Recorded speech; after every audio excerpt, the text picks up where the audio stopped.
मित्रों नमस्कार। मैं ना सोनांचली कथा कहानी और उपन्यास के संग के साथ पुनः उपस्थित हूँ। मित्रों, इस समय मैं वाचन कर रहा हूँ साहित्य अकादमी पुरस्कार द्वारा पुरस्कृत उपन्यास यह गली बिकाऊ नहीं, जिसके लेखक हैं एन पार्थसारथी और जिसके अनुवादक हैं आर विलीनाथन। अब तक मैं अपने वाचन के पिछले क्रम में उपन्यास यह गली बिकाऊ नहीं के भाग 10 तक का वाचन कर चुका हूँ, जिसे आप कथा कहानी और उपन्यास के चैनल पर जाकर क्रमवार सुन सकते हैं। आज लीजिए सुनिए उपन्यास यह गली बिकाऊ नहीं के भाग 11 का वाचन मेरे अर्थात नासुरांचली के स्वर में। मंच पर मुत्तु कुमरन का इस तरह पेश आना गोपाल को कतई पसंद नहीं आया। उसे दिल ही दिल में यह डर काटने लगा कि पिनांग के अब्दुल्ला के दिल को चोट पहुंची तो मलेशिया की यात्रा और नाटक के आयोजन में बाधा पड़ेगी। नाटक के अंतिम दृश्य में अभिनय करते हुए भी वह इन विचारों और चिंताओं से मुक्त नहीं हो पाया। नाटक के अंतिम दृश्य को देखकर दर्शक कुछ ऐसे गदगद हो गए कि पर्दा गिरने के बहुत देर बाद भी तालियों की गड़गड़ाहट नहीं रुकी। मंत्री महोदय विदा होते हुए गोपाल और मुत्तु कुमरन की प्रशंसा कर गए। अब्दुल्ला भी दाद देता हुआ विदा हुआ। गोपाल ने दूसरे दिन रात को अपने घर में भोज के लिए उन्हें आमंत्रित किया। मंच पर पहनाई गई गुलाब की माला के बिखरने की तरह भीड़ भी वहां से धीरे धीरे छट गई। कार्यक्रम के समाप्त होने पर कितने ही लोग गोपाल की प्रशंसा करने और हाथ मिलाकर विदा होने को आए। खिलते चेहरे से गोपाल जन सबसे विदा लेकर चल पड़ा। कार में घर चलते हुए उसने माधवी और मुत्तु कुमरन से अपनी मनोव्यथा सुनाई। दूसरों का दिल दुखाने के लिए बोलना कभी अच्छा नहीं। अब्दुल्ला को हमने यहाँ एक बड़े काम की आशा में बुलवाया था। मुझे डर है कि उनके दिल को चोट पहुंचे तो हमारा काम बिगड़ जाएगा। उसकी बातों का किसी ने कोई उत्तर नहीं दिया। गोपाल ने स्वयं अपनी बात जारी रखी। मंच पर मर्यादा निभाना, यह संयम बरतना कोई बुरा काम नहीं है। मुत्तु कुमरन अपना संयम खो बैठा और चुटकी लेते हुए बोला, जो कमजोर होते हैं उनकी रगों में खून नहीं बहता, भैं दौड़ता है। गोपाल के गालों पर मानो थप्पड़ पड़ी। माधवी ने यह सोचकर चुप्पी साधी कि दोनों में किसी एक का पक्ष लेने पर दूसरे का को भाजन बनना पड़ेगा। कार के बंगले में पहुंचने तक गोपाल के क्रोध का पारा भी कुछ ऐसा चढ़ा हुआ था कि उसका मौन टूटा ही नहीं। मुत्तु कुमरन ने उसकी जरा भी परवाह नहीं की। रात को खाते समय भी कोई किसी से अधिक नहीं बोला। खा चुकने के बाद माधवी घर को चल पड़ी। मुत्तु कुमरन ने भी आउट हाउस में जाकर बत्ती बुझाई और बिस्तर पर लेट गया। 10 मिनट के अंदर टेलीफोन की घंटी बजी। नायर छोकरे ने बताया, बाबूजी पूछ रहे हैं कि जरा यहां आ सकेंगे। उनसे कहो कि नींद आ रही है, सवेरे मिलेंगे, कहकर मुत्तु कुमरन ने टेलीफोन रखा। थोड़ी देर में टेलीफोन की घंटी फिर से बज उठी। उठाया तो माधवी बोली, न जाने दूसरों को मूली गाजर समझते हुए मजाक उड़ाने में आपको कौन सा मजा आता है। नाहक दूसरों का दिल दुखाने से क्या फायदा। तो मुझे अकल सिखा रही हो? नहीं नहीं, ऐसी बात नहीं। आप अगर वैसा समझें तो मुझे बड़ा अफसोस होगा। हो तो हो, उससे क्या। मेरा दिल दुखाने में ही आपको चैन मिलता हो तो खुशी से दुखाइए। बात मत बढ़ाओ, मुझे नींद आ रही है। मैं बोलती रहूं तो शायद आपको नींद आ जाएगी। हाँ, तुम्हारी बोली मेरे लिए लोरी है। सवेरे इधर आओ ना। अच्छा, आऊंगी।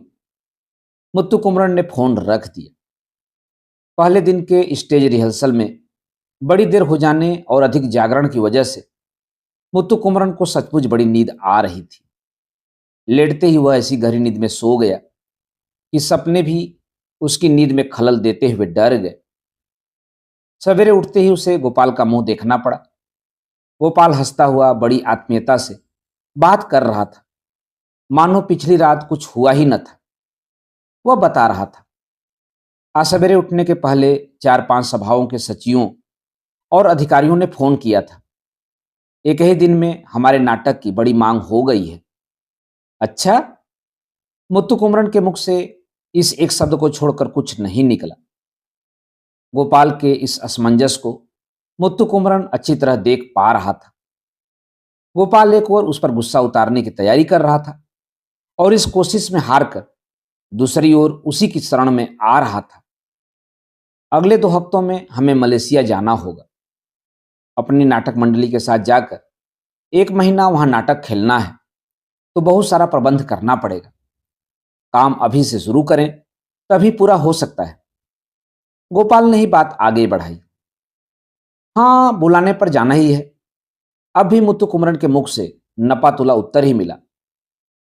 सुनकर गोपाल के मन में न जाने क्या हुआ। बोला, मैं डर रहा था कि तुम्हारी बातों का अब्दुल्ला बुरा मान गए तो क्या होगा। भला हुआ कि ऐसा कुछ नहीं हुआ, पर अब ऐसा लगता है कि मेरी बातों से तुम्हारे दिल को चोट पहुंची है। कुछ बुरा तो नहीं कहा। मैंने तो कल ही कह दिया था ना कि कमजोर लोगों की रगों में खून नहीं भैं दौड़ता है। कोई बात नहीं, तो मुझे कायर कहो, डरपोक कह लो, मैं मान लेता हूं। मैंने तुम्हें या और किसी को बुरा नहीं कहा। दुनिया की रीति की बात दोहराई है बस। छोड़ो उन बातों को। तुम्हें भी मलेशिया चलना चाहिए। माधवी, तुम और मैं तीनों हवाई जहाज से चलेंगे। बाकी लोग समुद्री जहाज से चले आएंगे।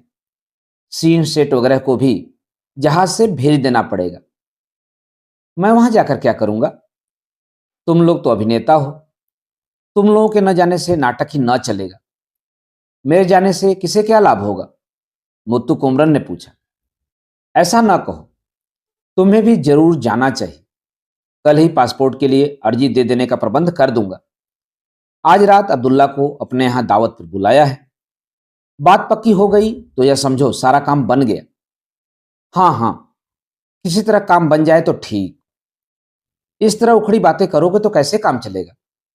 सब में तुम भी हो। मुत्तु कुमरन ने देखा कि सहसा गोपाल में सबको अपने साथ कर लेने की भावना बढ़ी है। किसी काम की आशा में इस प्रकार की कृत्रिमता बरतने, दावत देने आदि बातों से मुत्तु कुमरन को चिढ़ थी। ऐसी बातों में मुत्तु कुमरन की मनोदशा क्या होगी, गोपाल भी अच्छी तरह जानता था। फिर थोड़ी देर इधर उधर की बातें कर गोपाल चला गया। उसके जाने के थोड़ी देर बाद माधवी आ पहुंची। उसने भी आते ही पिनांग के अब्दुल्ला की ही बात उठाई, दावत की बात कही और यह भी कहा कि वे बड़े भारी रईस हैं, करोड़पति हैं। 10-15 साल पहले 2 गायक या 2 नाटक वाले आपस में मिलते थे तो अपनी अपनी कला की बातें किया करते थे। पर अब यह बात होती है कि किसे दावत देने से किसका काम कैसे बनेगा, इसी पर विचार विमर्श हो रहा है। कला की दुनिया सड़ गई है। इसका सबूत इससे बढ़कर और क्या चाहिए? क्या आप समझते हैं कि उस सड़ी हुई चीज को आप अकेले में सुधार सकते हैं? कतई नहीं।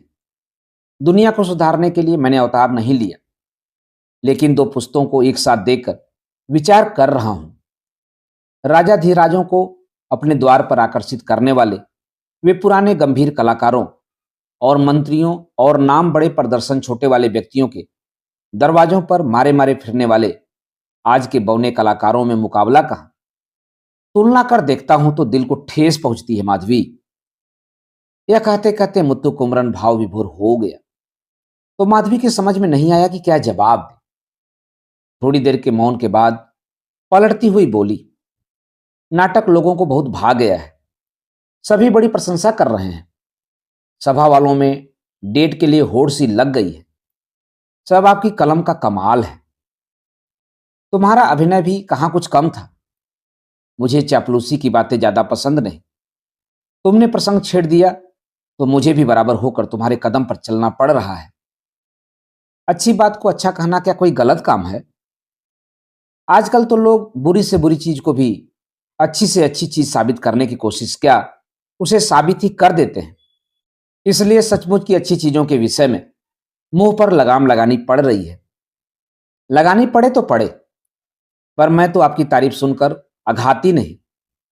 मेरा जी चाहता है कि 24 घंटे मेरे सामने कोई आपकी तारीफ करता रहे। माधवी उसके पास ऐसी खड़ी थी मानो पूर्ण यौवना मोनालिसा ही साकार खड़ी हो। उसकी आंखों की चमक और होठों की नमी में मुत्तु कुमरन मानो नहा ही गया। उसकी देह पर लगी पाउडर की महक, उसके केसों पर लगे तेल की भीनी खुशबू और उसके बालों में गूथे बेले की सुगंध नासारंध से प्रवेश कर उसकी नस नस में फैल गई। सुमधुर संगीत की तरह उसकी सुंदरता ने उसे बांध लिया। फिर क्या था, मुत्तु कुमरन ने उसे अपने आलिंगन में बांध लिया। माधवी भी माधवी लता की तरह उसे लिपट गई। उसके कानों में अपने फूल से होठ से जाकर वह गदगद कंठ से बोली, ऐसे ही रह जाने को जी चाहता है। ऐसे ही रह जाने को जी करने से ही आदिम नर नारी के बीच संसार का सृजन हुआ है। उसकी बाहें माला बनकर पीठ को लपेटती हुई मुत्तु कुमरन के मजबूत कंधों पर आ रुकी और कसने लगी।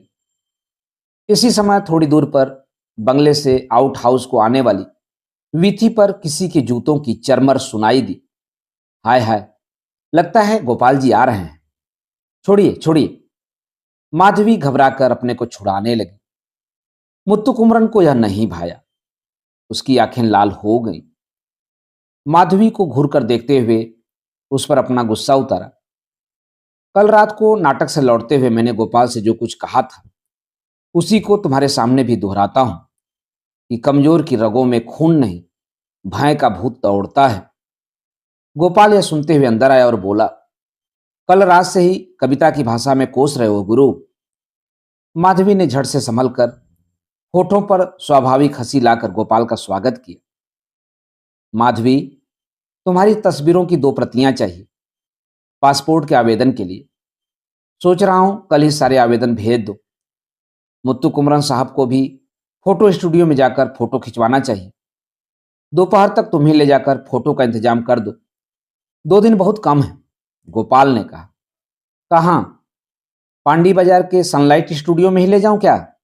हाँ हाँ, वहीं ले जाओ, वहीं जल्दी तैयार कर देगा। माधवी और गोपाल के बीच की इन बातों में मुत्तु कुमरन शामिल नहीं हुआ। थोड़ी देर बाद गोपाल वहां से चलने लगा तो द्वार तक जाकर मुड़ा और आंखें मारकर बोला, माधवी 1 मिनट। उसे इस तरह आंखें मारते देखकर मुत्तु कुमरन का दिल कचोटने लगा। माधवी की दशा साफ छछुन्नर किसी हो गई। जाए या न जाए, इस असमंजस में पड़कर गोपाल और मुत्तु कुमरन को बारी बारी से देखने लगी। गोपाल ने जोर से उसका नाम लिया और ड्योढ़ी फलांग गया। माधवी को जाने के सिवा और कोई रास्ता नहीं दिखा। मुत्तु कुमरन की आंखों में उतर आई नफरत का सामना करने का वह साहस न कर सकी। गोपाल उसे वहां न छोड़कर बंगले तक ले गया। गोपाल की आंखें मटकाकर बुलाने और उसके साथ बंगले तक जाने की बात पर मुत्तु कुमरन के दिल में कैसे कैसे विचार आएंगे, इस विचार ने माधवी को धर दबोचा। गोपाल की बातों पर उसका ध्यान नहीं जमा। सुना है पिनांग के अब्दुल्ला तबीयत के बड़े शौकीन आदमी हैं, उनका तुम्हें ख्याल रखना होगा। होटल ओसियानिक से उन्हें बुला लाने का काम भी तुम्ही को सौंपने वाला हूं। यह क्या, मैं कहता जा रहा हूं और तुम अनसुनी करती जा रही हो? नहीं तो मैं आपकी बात सुन ही रही हूं। होटल ओसियानिक से अब्दुल्ला को बुला लाना है और क्या, उनकी खुशी का ख्याल भी रखना। तुम्हें सुग्गे की तरह पढ़ाने की जरूरत नहीं, तुम खुद समझदार हो। दावत में किन किन को बुलाया है उनकी लिस्ट सेक्रेटरी के पास, उसे लेकर देखो और अपनी जुबानी सबको रिमाइंड कर दो तो बड़ा अच्छा होगा। दोबारा आंखें मटकाकर गोपाल ने उसकी पीठ पर थपकी दी। माधवी ने आज तक किसी मर्द के इस तरह थपकी देने पर शील संकोच का अनुभव नहीं किया था, पर आज वह लज्जा से गड़ गई। गोपाल के कर स्पर्श से उसे उबकाई होने लगी। मुत्तु कुमरन ने उसे इस हद तक बदल दिया था। गोपाल ने पाया कि पीठ पर थपकी देते हुए यह आंखें मटकाकर बातें करते हुए उसमें जो उत्साह भरता था और सिहरन सी दौड़ती थी उसका कोई नामो निशान तक नहीं। उसने पूछा भी, आज उखड़ी उखड़ी सी क्यों हो? नहीं, मैं तो हमेशा की तरह वैसी ही हूं। माधवी हंसने का उपक्रम करने लगी। अच्छा, मैं स्टूडियो जा रहा हूं, मेरी बातों का ख्याल रखना, कहकर गोपाल चला गया। माधवी के मन में एक छोटा मोटा युद्ध ही छिड़ गया। पेनांग के अब्दुल्ला को गोपाल ने रात की दावत के लिए बुलाया था।